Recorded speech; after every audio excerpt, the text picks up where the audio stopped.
It's our pleasure to welcome you all here this afternoon to this discussion of blockchain and banks, and particularly the application and the potential for blockchain technologies in the ASEAN region. As was just said, my name is Ross Lecko. I'm Deputy General Counsel of the IMF. And I should explain, I think as some of you know, that the IMF is an international organization based in Washington, D.C., whose membership consists of the governments of 189 different countries, almost every country in the world. And our mandate is to promote the stability and effective operation of the international monetary system and the global financial system. And I think for this reason, our interest in fintech should be fairly obvious. Well, as was introduced, my name is Brad Garlinghouse. I have the good fortune of being the CEO at Ripple. For those of you not familiar with Ripple, Ripple sells a set of technologies to banks and other financial institutions that dramatically accelerate the ability for banks and regulated financial institutions to settle transactions between each other. We have a series of products ranging from fiat to fiat transactions, also transactions leveraging digital assets. Native to our tech stack is a digital asset called XRP that we allow banks to eliminate the need for pre-funding. I should point out that from our point of view, the challenge that many different markets, certainly true in ASEAN as well, is how do we take transactions that today might take a wire transaction from Singapore to Bangkok, days to settle, and the expense would be quite high. How do we reduce the friction as measured by speed and time and transparency and dramatically improve that? By doing that, we think we can dramatically change a lot of different factors, some of which we will talk about today. So a couple things that are unique about this format. I'm actually interviewing Ross, and he's interviewing me. So we're both moderators. Also, we are going to leave time at the end for audience questions. So to the extent you have not used Pigeonhole, encourage you to try that out. And we'll put questions up on the screen that we'll take with the last 10 minutes or so. All right, so with that opening, Ross, tell us, what does fintech mean to the IMF, and what is the IMF's interest in it? Thank you, Brad. First of all, I should say that the IMF is devoting a lot of attention to fintech, and in particular blockchain. But we think that it's difficult to talk about blockchain without considering it in the light of the other new technologies that are forming part of the fintech debate. And we include a lot of different technologies in this space, within this concept, including, of course, the internet and cloud computing, distributed ledgers and blockchain, of course, and the crypto assets that are associated with them, big data and artificial intelligence, biometric data, application program interfaces, and of course, mobile phone technology. And, our 189 member countries, or many of them, are coming to the IMF for advice, given their interest in these issues, looking for guidance as to how to approach and unlock the potential of fintech, while at the same time putting in place regulation that guards against the risks. So right now the IMF is doing a lot of work in this space, and it consists of several different initiatives. First of all, we have a very active program of research and publication. We published major studies on what were then called virtual currencies, aka crypto assets, and on the potential impact of fintech on the cross-border payments market.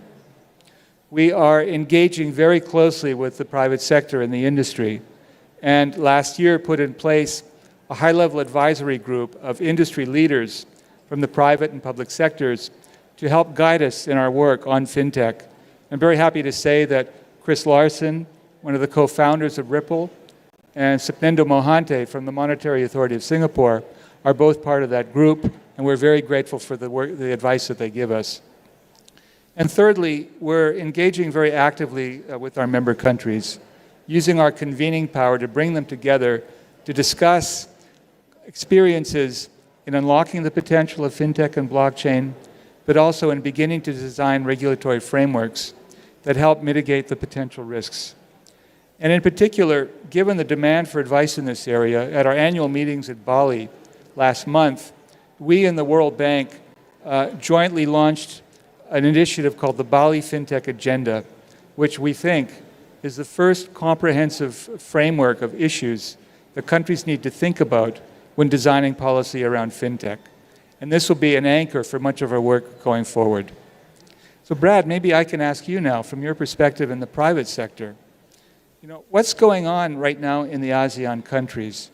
And in particular, what are the specific challenges and opportunities that blockchain presents for them? Sounds good. I'll start by saying I want to know how I get invited to the IMF annual meeting in Bali, because that sounds pretty good. So, there are a number of unique things going on in ASEAN countries that I think are worth calling out. And I think really the reason why Ross and I are up here together in some ways is, I think first and foremost is regulatory clarity has a huge impact on the ability to drive blockchain and digital asset adoption.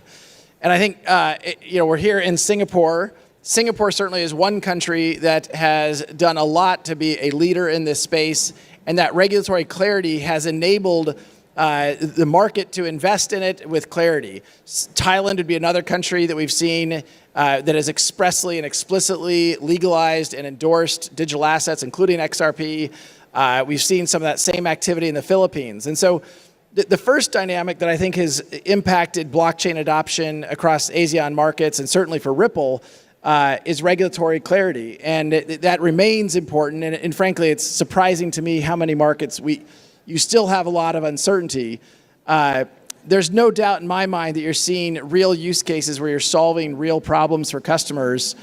And if we can have that regulatory certainty, and I'm talking about for Ripple, but I'm also talking about for other companies in this space also, the more quickly we can see adoption of those technologies. So the first dynamic, I think, is on regulatory clarity. The second dynamic is, this is a market where the ASEAN countries have over 100 billion, almost 130 billion dollars of inbound remittances. And so when you have that type of volume of remittances, and that remittances, as many people in this audience know, are often the most expensive taxed through the costs and friction of cross-border payments today. And so it's a market that's ripe for adoption to take advantage of blockchain technologies, certainly Ripple's technology, and driving those costs dramatically lower. The third dynamic that's actually interesting to see unfold here in the ASEAN markets is, in some ways, the current kind of SWIFT-enabled correspondent banking is leaving some of the ASEAN markets behind. As banks have contracted their correspondent banking relationships, some markets, whether it's Laos, Cambodia, Myanmar, have actually seen their correspondent banking relationships contract, which is a problem for these economies in these markets. And so it's made this ASEAN market, I think, a ripe market for adoption of blockchain technologies and digital assets. Ripple now sees 50% of all of our global customers here in the Asian markets, and so it's been a very ripe ripe group for us. Our Singapore office has grown dramatically, about 200% in the last year, and we see that continue to grow through the course of next year. Back over to you, Ross. So,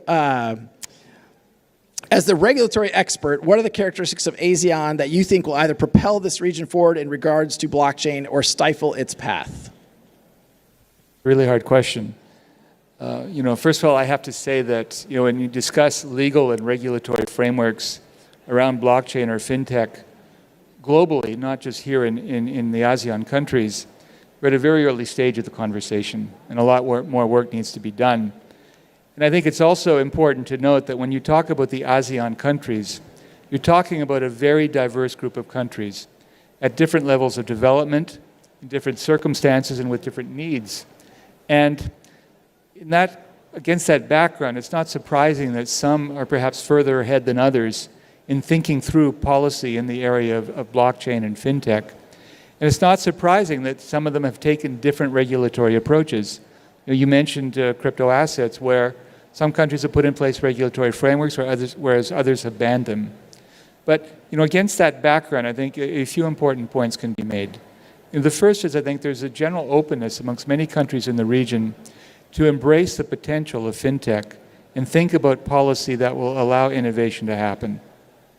Secondly, I think there's a general willingness amongst many of these countries to engage with the private sector, to understand the technologies and the business products and services they're developing, but also to help the private sector understand the regulatory concerns that they raise. I think it's been said that fintech firms in this region are perhaps more willing than their counterparts in other jurisdictions to engage with regulators at a relatively early stage of product development. But I think the most useful example of this process consists of the regulatory sandboxes that countries in the region have put in place, including Singapore, Malaysia, Thailand, and Indonesia. These basically serve two purposes. They first allow new products and services to be tested in a controlled environment, but they also enable regulators to understand the new products and services in ways that will inform regulation in future. I think another important feature, if you will, or point that can be made is that in cases where countries have seen potential use cases that will actually help the population and the financial system, they've been willing to put in place regulation to enable those use cases to go ahead. A good example of this is the cross-border remittance market, with the use of crypto assets as a rail to transfer currency across borders, where this obviously is a very important issue in this region. You have countries like the Philippines and Thailand putting in place regulation around crypto exchanges that address regulatory concerns, including money laundering and terrorist financing concerns, that allow this use case to develop. Thailand, I know, has also put in place guidance around blockchain technologies more generally, and I think these are important developments. I think it's also true that regulators in the region have demonstrated a willingness to engage with each other and also with their counterparts in other parts of the world. Some of the countries in the region are part of the UK's Global Sandbox initiative, and also developments like the Financial Innovation Network here are an excellent example of cross-border cooperation in ways that involve different stakeholders in the process in developing solutions to problems. And finally, perhaps two more points, is I think there's also a recognition, particularly here in Singapore, about in designing policy around fintech, it can't be looked at in a vacuum. It has to be a part of a broader conversation and strategy about digitization in the economy as a whole. And then finally, I think we all have to recognize, as I say, that we're still at an early stage in many areas, and certainly in this region, as is the case in others, there's still many gaps that have to be filled and inconsistencies across jurisdictions. And in particular, one should not underestimate, particularly when talking about blockchain, the importance of the legal framework. And it's true, I think, around the world that there are many features of the legal framework, particularly as they apply to payments and cross-border payments, that weren't designed for blockchain. And it will be important for jurisdictions to think through these problems and to consider amendments to legal frameworks that will accommodate the specific features of blockchain. So Brad, maybe it's my turn to ask you a question now. All right. It's, I think, particularly appropriate to be here in Singapore talking about blockchain and innovation in the blockchain space because, countries in this region have, I think, been open to these technologies in ways that have helped them leapfrog their counterparts in other parts of the world in many different areas. But, drilling down on a use case, Brad, I think I mentioned remittances. But, from your perspective, what do you see as a really good use case for blockchain in this region? And how can technology address problems? So this is what I'll call a softball. For those of you who know, when I think about use cases for crypto, certainly Ripple has focused almost exclusively on a cross-border payments problem because it is where we see a very high degree of pain from customers, whether that's measured by how long it takes, how much it costs, or remarkably, and some of you may have had this experience, how little transparency you have into the state of a transaction. I think that what's going to happen in many parts of the blockchain space is you have immense amount of just pure experimentation. It isn't real. They're not solving a real problem for real customers. I've been fond of saying that experiments are not a business model, or certainly not a sustainable business model. Ripple has decided, instead of going very horizontal and talk about lots of different use cases for blockchain, we've gone very deep in solving this cross-border payments problem. As I mentioned earlier, well, I didn't say how many, but we have, well over 100 customers worldwide, about 50% of which are here in Asia. One bank that I'll highlight that has been certainly aggressive and progressive in their approach is Siam Commercial Bank in Thailand. And the work they've done is really setting them up to be a next generation hub and solving, as some in the correspondent banking community retract from some parts of the Southeast Asian market, Siam Commercial is actually solving that and using blockchain and even using digital assets to help solve that problem. So I think that while the speed and the dynamics that are solved from the transparency of a much better messaging system are profound, more importantly, I think, is how liquidity, and today, as many in the fintech community know, banks pre-fund accounts. There's almost $10 trillion parked as pre-funded accounts around the world such that banks can then debit and credit and make those cross-border flows work. We have a product that allows banks and allows financial institutions, payment providers, to not pre-fund, thus making that trillions of dollars more active. And we think by doing this, we really do accelerate the global engine of commerce in a way that is good for corporate, is also good for consumers at the remittance level. And I think truly one of the things we think about at Ripple is some of the populations that are most kind of penalized by the dynamics of remittance costs are those that can least afford it. So when I look at what's going on in ASEAN, I think we have seen, and certainly here in Singapore, we've seen leadership, and I think we're going to continue to see that over the coming 12 months because this is a market where there is more clarity from a regulatory point of view, as Ross was articulating, and so I think that allows companies like Ripple to continue to invest and expand the footprint across this region. All right, back over to you. Sorry, cheating my notes. So I know the IMF has had several very significant meetings lately, Bali being one notable one. I'm curious if the topic of digital assets has come up in those meetings, and if you can share what some of the IMF's views have been about that. Sure. I have to say the Bali annual meetings were really fantastic, particularly on the fintech area. You look like you got some sun. That's from my computer screen, okay? But, you know, just on the topic of crypto assets, I think it's fair to say that the fund has taken a somewhat more balanced view towards them than some other commentators have. I think, you know, we first of all recognize that each country has to decide, you know, how it wants to approach crypto assets, whether they think they're good or bad. But, you know, generally speaking, you know, we certainly are very cognizant of the risks that crypto assets present, which I'll talk about in a few seconds. But we also see the potential that they have for making the global financial system more efficient and more inclusive than is currently the case. So the challenge is then to design regulatory frameworks that allow innovation to happen, to allow these use cases to go ahead, while appropriately mitigating the risks.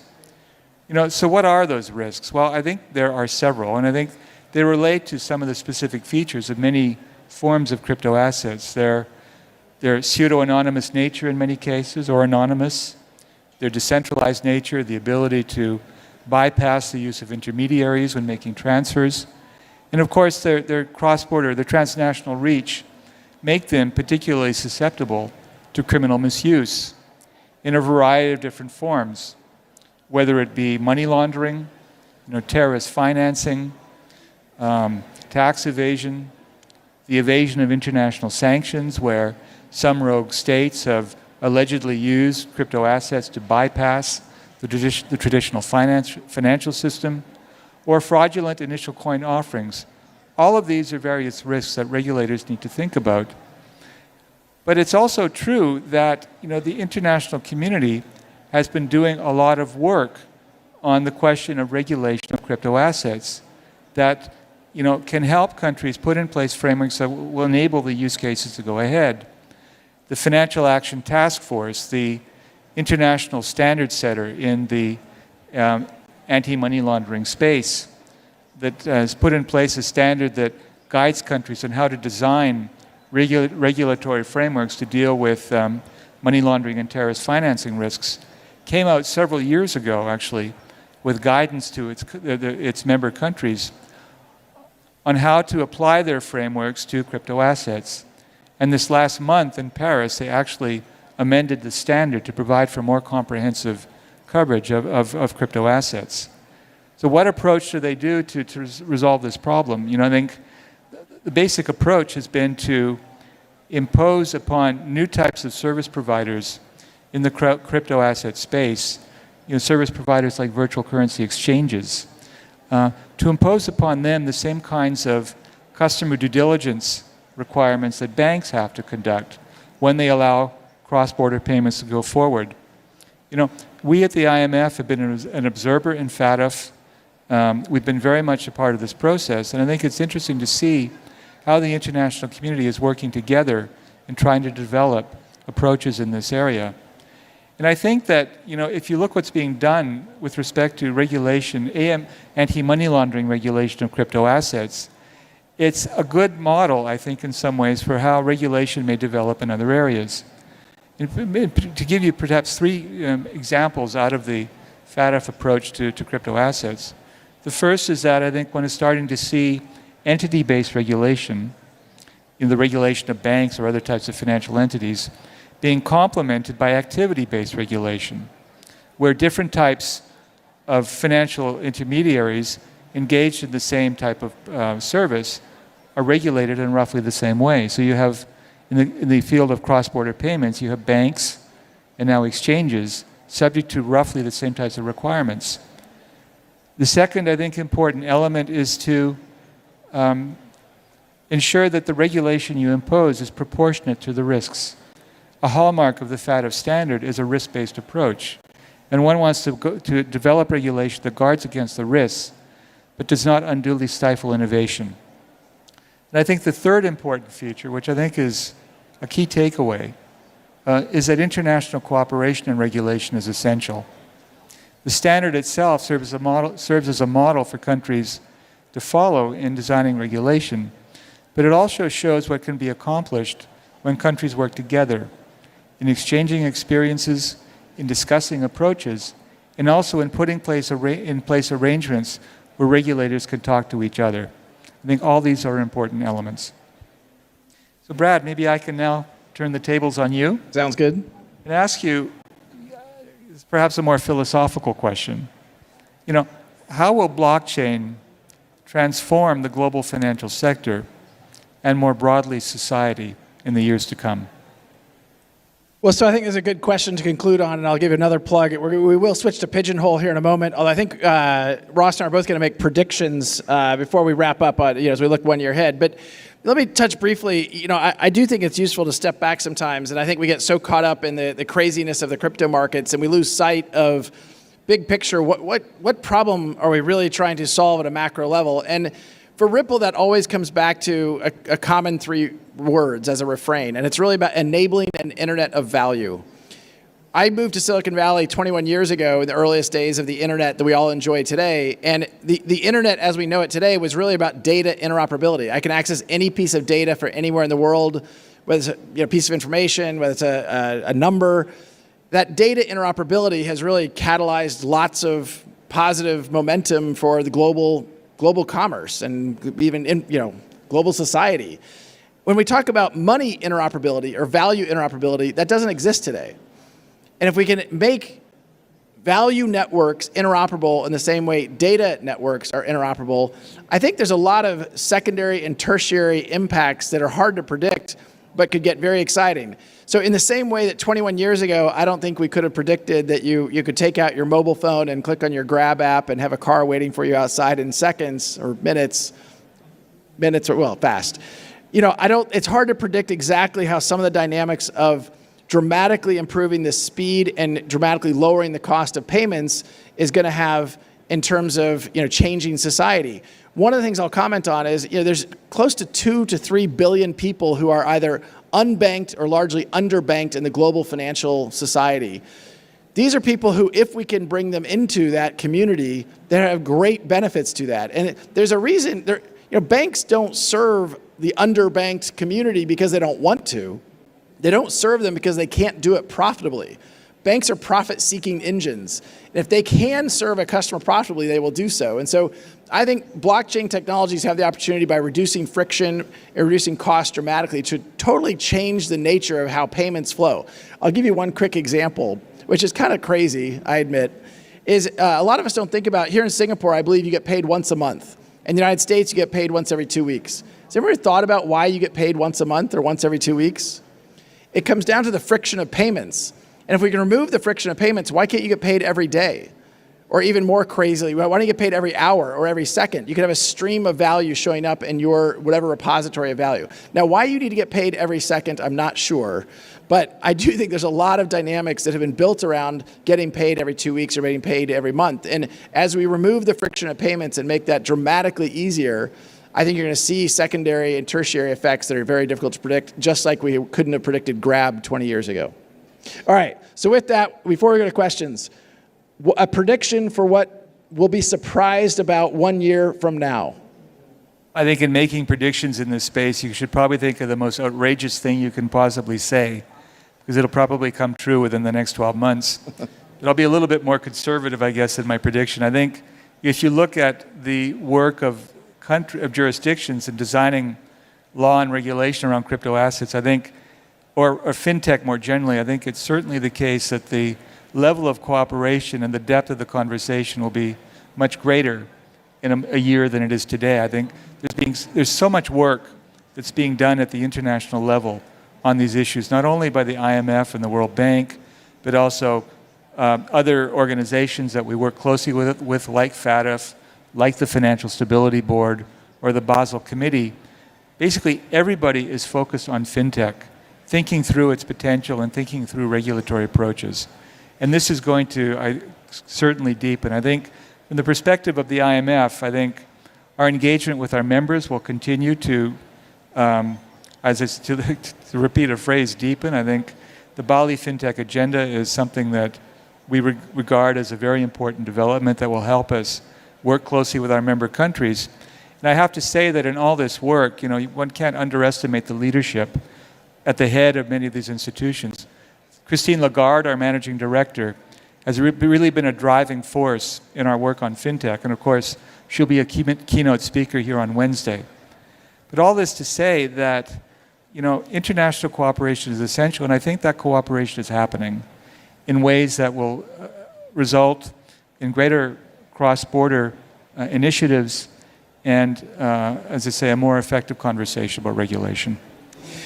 So my prediction, about 1 year ago, I actually was here at the Singapore FinTech Festival, and I got in trouble when I went back to the office because the PR team said I had overstepped by predicting that within a year, I predicted that financial institutions like banks would be using XRP in their payment flows. And that was a year ago that I made that prediction, and I go back to the office and everybody was like, Brad, you're not allowed to say things like that.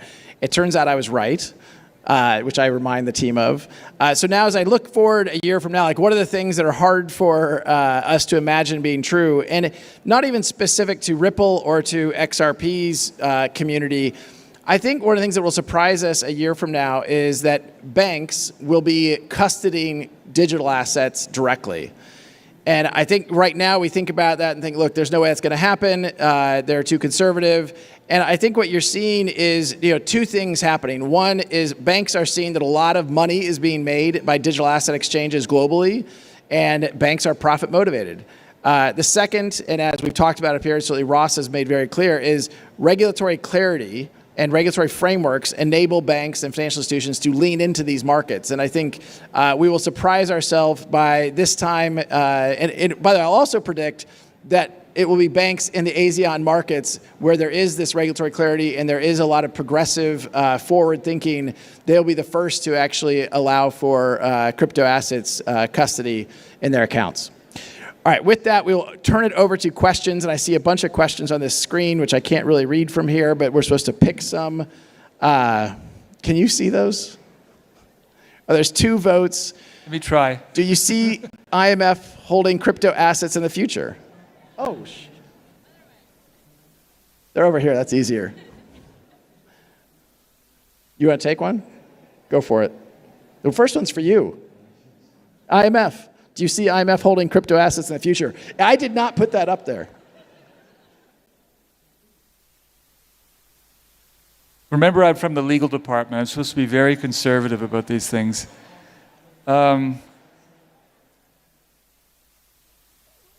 I don't want to go into great details about Maybe the IMF. I should take what the IMF is going to do.